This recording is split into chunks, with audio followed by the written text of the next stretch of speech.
নামাজ পড়লাম, আসলে নামাজের মতো নামাজ পড়তে পারি নাই। যেই নামাজে সাহাবায়ে কেরাম মাওলার সাথে দিদার হয়ে যাইত, ওই রকম একটা সেজদা আজ পর্যন্ত দিতে পারি নাই। যেইভাবে তেলাওয়াত করলে আমার আল্লাহ খুশি, ওইভাবে কোরআনটা তেলাওয়াত করতে পারি নাই। জীবনে মোনাজাত কত দিলাম, কলিজা ফাটা কান্না দিয়ে আমার মাওলার জন্য মোনাজাত দিতে পারি নাই। কারণ কাঠগড়ায় দাঁড়াইলে জাহান্নামে না গিয়ে জান্নাত পাওয়া যাবে না। কারণ হিসাবের কাঠগড়া বড় কঠিন হবে। একদিকে জাহান্নামের আওয়াজ শুরু হয়ে যাবে, একদিকে সূর্যের গরমের তাপ শুরু হয়ে যাবে, একদিকে আল্লাহ রাগান্বিত আওয়াজ দিতে থাকবেন।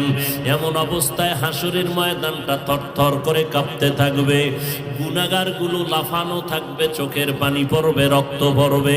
আম্মা জান আয়েশা বলেন, দেখি নবী ঘরের মধ্যে বসে বসে গুনগুন করে কান্না করেন। আমি